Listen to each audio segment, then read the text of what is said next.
Welcome to back to basic channel. आज जो है हम रिलायबिलिटी के बारे में पढ़ने वाले हैं। इसके टाइप्स जो है वो डिटेल में डिस्कस करेंगे इस वीडियो में। नेक्स्ट वीडियो में जो है हम वैलिडिटी पढ़ेंगे और उसके टाइप्स जो है वो उसे जो है वो डिटेल में पढ़ेंगे। रिलायबिलिटी जो है वो मोस्ट इम्पोर्टेंट टॉपिक है जो रिसर्च में जो है वो पूछा जाता है। इसके टाइप्स जो है वो पूछे जाते हैं सभी कॉम्पिटिटिव एग्जाम से। इस टॉपिक से जो है वो क्वेश्चंस जो है वो आपको देखने को मिलेंगे। इसके टाइप से जो है वो क्वेश्चंस आपको देखने को मिलेंगे। तो आइए शुरू करते हैं अपने इस वीडियो को। चैनल को सब्सक्राइब करें मोर इन्फॉर्मेटिव वीडियो के लिए। अगर आपको ये वीडियो पसंद आती है तो जो है वीडियो को लाइक करें और कमेंट भी करें। आइए शुरू करते हैं अपने इस वीडियो को। देखते हैं रिलायबिलिटी क्या होता है। Reliability refers to whether or not you get the same answer by using an instrument to measure something more than once. In simple terms, research reliability is the degree to which research method produces stable and consistent result. इसे जो है हम वो psychology के test का example लेके जो है उनसे जो है वो समझेंगे। आपने जो है कोई इंटेलिजेंस का जो है वो टेस्ट लगाया। आपके पास जो है वो कुछ पार्टिसिपेंट है। आपके पास जो है वो 50 पार्टिसिपेंट्स हैं। आपने जो है वो उस पर ये जो है वो इंटेलिजेंस का टेस्ट लगाए। एक बार जो है इन 50 पार्टिसिपेंट के जो है वो स्कोर 100 से 120 के बीच में जो है वो लाई कर रहे हैं। ये इंटेलिजेंस का टेस्ट है। इसका नाम जो है वो आप कुछ भी रख सकते हैं। माई इंटेलिजेंस टेस्ट जो है वो रख लीजिए, जिसमें जो है आपने ये टेस्ट लगाया। आपके जो है इसमें 50 पार्टिसिपेंट है। उसके जो आपने जो है वो ये टेस्ट लगाया उसकी स्कोरिंग जो है वो 100 से 120 के बीच में जो है वो आ रही है। अब इसके बाद जो है आपने इन्हीं पार्टिसिपेंट पर जब ये टेस्ट जो है वो दोबारा लगाया, तो क्या उसके रिजल्ट जो है उसका स्कोर जो है वो 100 120 के जो है वो बीच में इन्हीं के बीच में लाई कर रहा है, या जो है वो 70 जा रहा है, 80 जा रहा है, या इससे भी ज्यादा जा रहा है। तो रिलायबिलिटी का मतलब है आप कोई भी टेस्ट जो है वो लगाए, उसमें जब आप स्कोर करें तो उसका जो है वो टेस्ट वो सिमिलर आने चाहिए, वो जो है वो सेम आने चाहिए। अगर आपने कोई टेस्ट लगाया है, अगर किसी पार्टिसिपेंट का स्कोर 100 से 110 के बीच में आ रहा है, आपको अगर वो आप दोबारा उस टेस्ट को लगाते हैं तो उतना ही स्कोर जो है वो आपका आना चाहिए। उसे जो है वो रिलायबिलिटी कहा जाता है। रिलायबिलिटी एक मेथड है जिसमें स्टेबल और कंसिस्टेंट रिजल्ट आने चाहिए। बहुत कम रिजल्ट या बहुत ज्यादा रिजल्ट, इतनी जो है वो फ्लक्चुएशन जो है वो नहीं होनी चाहिए। अगर कोई आपने ऐसा टेस्ट बनाया है जिसमें जो है वो कंसिस्टेंट रिजल्ट दे रहा है, तब हम कहेंगे कि उस टेस्ट की जो है वो रिलायबिलिटी अच्छी है। तो ये जो है वो कंसेप्ट है रिलायबिलिटी का, जो हर टेस्ट में जो है वो मेजर किया जाता है। इसके बाद है इंटरनल कंसिस्टेंसी होता है, जिसमें इंटरनल रिलायबिलिटी, इंटरनल कंसिस्टेंसी इसे कहते हैं, जिसके जो है वो 4 टाइप्स होते हैं। इसके साथ साथ जो है वो अल्टरनेट फॉर्म जो है रिलायबिलिटी होती है, उसे जो है हम देखेंगे। सबसे पहले हम इंटरनल कंसिस्टेंसी, क्योंकि इसे समझना जरूरी है, इंटरनल रिलायबिलिटी को समझना जरूरी है।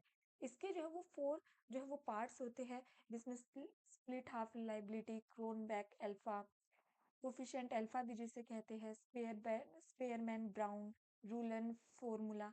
इन सब से जो है वो क्वेश्चंस जो है वो इन्हीं से आपको जो है वो देखने को मिलते हैं। ये टाइप्स है इंटरनल कंसिस्टेंसी के। सबसे पहले देखते हैं इंटरनल कंसिस्टेंसी क्या होता है। It measures whether several items that proposes to measure the same general construct produce similar scores। आपने जो है कोई भी आपने टेस्ट लिया, उससे जो है वो सिमिलर स्कोर्स आने जरूरी है। उसे जो है वो इंटरनल, तब जो है हम कहेंगे कि रिलायबिलिटी जो है उस टेस्ट में है, उसमें जो है वो कंसिस्टेंसी प्रेजेंट है। मेजर द सेम, अगर आप कोई डिप्रेशन को मेजर कर रहे हैं और उसके लिए आपने कोई टेस्ट लगाया है, उसका स्कोर जो है वो सिमिलर आना चाहिए, उसका स्कोर जो है वो कंसिस्टेंट आना चाहिए। तभी जो है हम कहेंगे उसमें जो है वो रिलायबिलिटी होती है। रिलायबिलिटी के इंटरनल रिलायबिलिटी, इंटरनल कंसिस्टेंसी के 4 टाइप्स जो हम डिटेल में पढ़ते हैं। सबसे पहले है स्प्लिट हाफ रिलायबिलिटी। इसे कैसे मेजर करते हैं? इसमें देखिए क्या होता है। आपके पास जो है वो 2 टेस्ट है। इस तरह के जो है वो आपके पास एक टेस्ट है। जिसमें जो है आपके पास 100 जो है वो क्वेश्चंस है। ये 100 जो है वो क्वेश्चंस है आपके पास। अब आपने ये सोचा कि मैं इतने सारे क्वेश्चंस जो है वो पार्टिसिपेंट से नहीं करवाना चाहता। आपने क्या किया, उस टेस्ट को जो है वो डिवाइड कर दिया, स्प्लिट कर दिया, उसे जो है वो हाफ कर दिया। अब जो 50 क्वेश्चंस जो है वो इसमें हो गए, 50 क्वेश्चंस जो है वो इसमें हो गए। आपने क्या किया, ये जो है 50 क्वेश्चंस जो है वो कुछ पार्टिसिपेंट्स को जो है वो करने को दिए। आपके पास कुछ पार्टिसिपेंट्स है, 10 आपके पास पार्टिसिपेंट है, आपने ये 50 क्वेश्चंस जो है वो दिए करने को। इसमें जो है आपका कुछ स्कोर आया, मान लीजिए इसमें जो है आपका स्कोर 100 आया।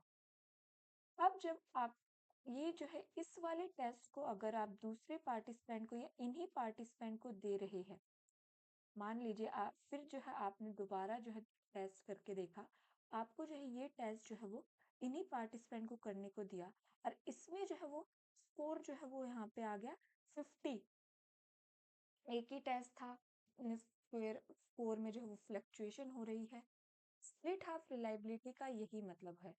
आपने एक टेस्ट को जो है वो डिवाइड कर दिया, और उन टेस्ट के स्कोर जो है वो एक सेम से ही आने चाहिए। अगर इस हाफ में जो है 100 स्कोर बन रहा है हमारे पार्टिसिपेंट का, इस वाले फेज में जो है इस दूसरे पार्ट में भी जो है वो 100 या 110 इस तरह की जो है वो स्कोर लाई करना चाहिए। तभी हम कहेंगे कि स्प्लिट हाफ रिलायबिलिटी जो है वो एग्जिस्ट करती है। आपने एक टेस्ट को दो पार्ट में जो है वो डिवाइड कर दिया, both part given to one group, और एक ही ग्रुप को जो है वो जो है टेस्ट दिया सेम ही टाइम पर। एक बार ये वाला टेस्ट करा लिया, एक बार जो है ये वाला टेस्ट जो है वो आपने करा लिया, उसके स्कोर देखिए, और उन स्कोर में जो है वो कोरिलेशन, अगर एक पार्ट में जो है वो 100 स्कोर आ रहा है, दूसरे में जो है वो 100 जो है 5 स्कोर आ रहा है, तो ये जो है काफ़ी ज़्यादा कंसिस्टेंट है, सिमिलर सा है काफ़ी ज़्यादा, तो हम कहेंगे कि स्प्लिट हाफ रिलायबिलिटी जो है वो एग्जिस्ट करती है। इसके बाद है हमारे पास स्पेयरमैन ब्राउन फॉर्मूला। ये जो है वो टेस्ट, इसमें जो है ये फॉर्मूला स्प्लिट हाफ रिलायबिलिटी के लिए ही जो है ये टेस्ट बना था, मेजर करने के लिए। इसमें क्या होता है, this formula is commonly used by psychometrician to predict the reliability of a test after changing the test length. Test length को चेंज करके एक फॉर्मूला जो है वो दिया गया था।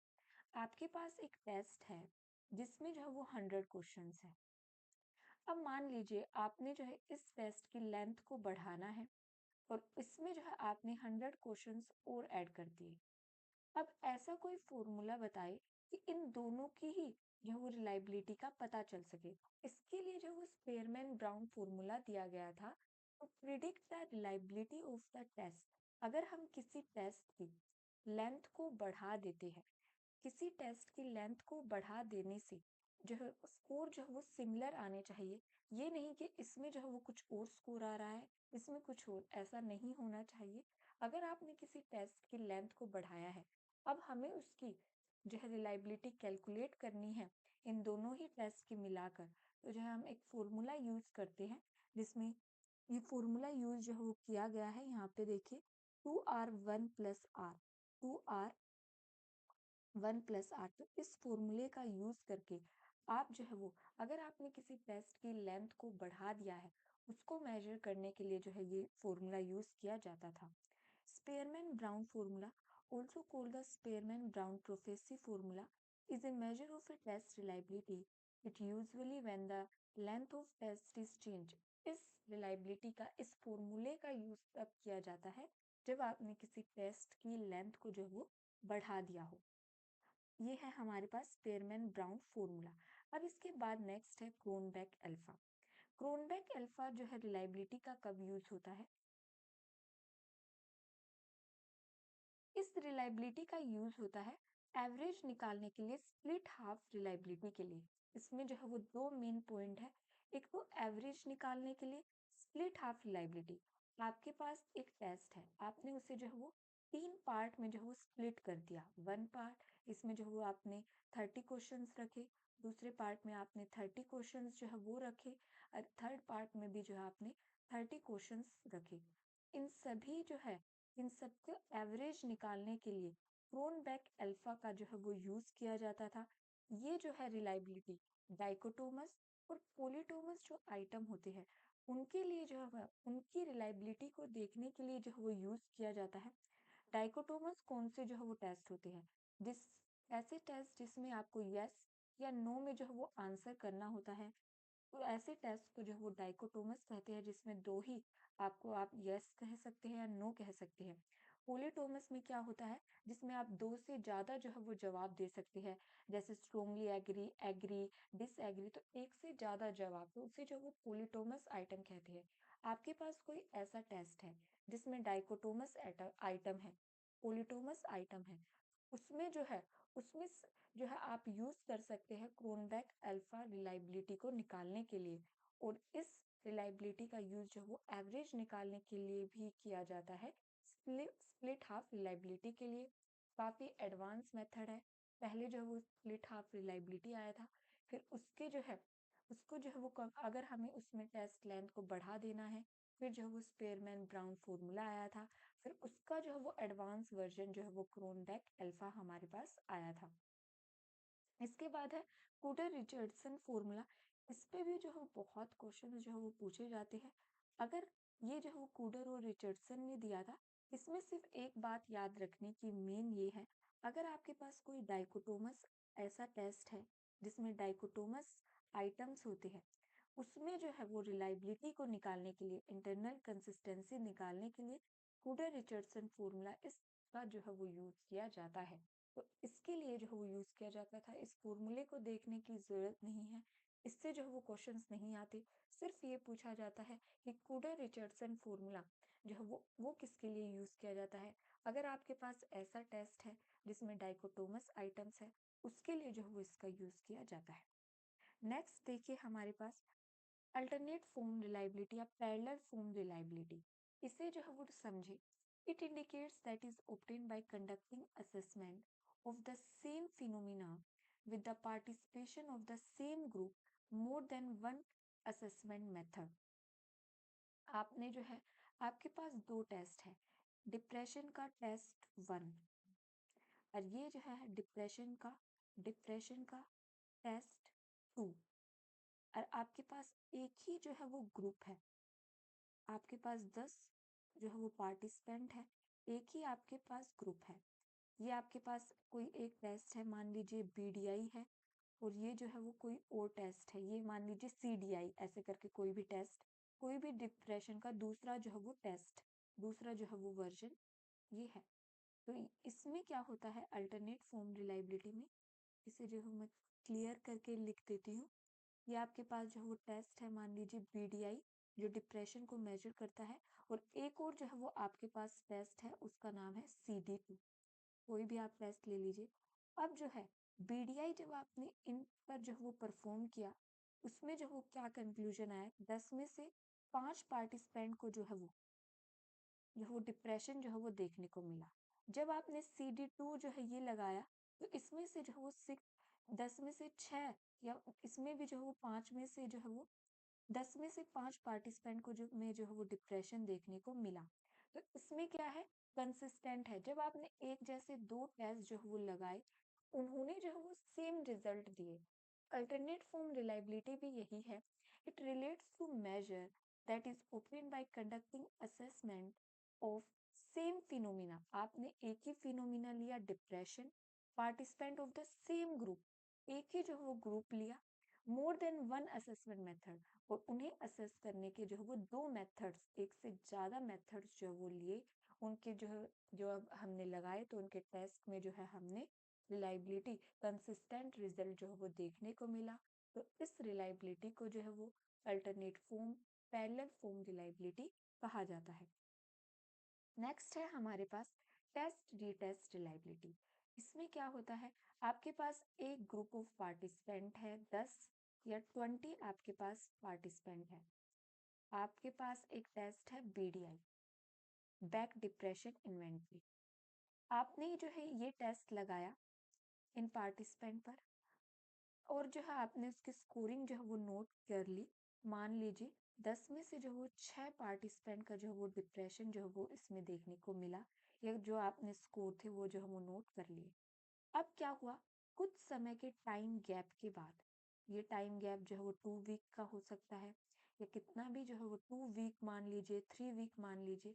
उसके बाद सेम जो है वो पीडीआई टेस्ट जो है आपने लगाया और जो है सेम पार्टिसिपेंट पर जो है वो आपने इन टेस्ट को सेम जो है वो आपने टेस्ट यूज़ किया और सेम ही जो है वो जो है आपने पार्टिसिपेंट जो है वो यूज़ किए। इसमें भी जो है वो स्कोर जो है वो बताया 10 में से 6 पार्टिसिपेंट को जो है वो या 7 पार्टिसिपेंट को जो है वो इसमें आपको डिप्रेशन जो है वो देखने को मिला। अब इस टेस्ट का क्या मतलब है कि आप एक टेस्ट जो है हमारे पास सेम जो है वो स्कोर बता रहा है। कोई पर्सनैलिटी का टेस्ट है ईपीक्यू, उसने जो है वो इसने जो है आज भी आपको एक जो है वो नार्सिसिस्टिक पर्सनैलिटी जो है वो बता दिया। वो जो 2 वीक के बाद भी ये आपको जो है वो नार्सिसिस्ट पर्सनैलिटी ही बता रहा है। तो इसमें क्या पता चल रहा है कि आपके जो है वो रिजल्ट में कंसिस्टेंसी है। इस रिलायबिलिटी को जो है वो रीटेस्ट जो है वो रिलायबिलिटी कहा जाता है। तो ये जो है वो हमारे पास लाइबिलिटी थी, जिसमें हमारा मेन पोर्शन जो है ये है, जिस पे जो है वो अलग-अलग क्वेश्चंस जो है वो पूछे जाते हैं। Split half reliability, Cronbach alpha, Spearman Brown formula जो है वो पूछ लिया जाता है एज इट इज। तो ये जो है बस इस वीडियो में इतना ही रिलायबिलिटी, जिसे हमने डिटेल में डिस्कस किया। अगर आपको ये वीडियो पसंद आई हो तो हमारे चैनल को लाइक करें, कमेंट करें। आपको हमारे चैनल पर साइकोलॉजी से रिलेटेड मोर इंफॉर्मेटिव वीडियो जो है वो देखने को मिलेगी। Thank you for watching this video.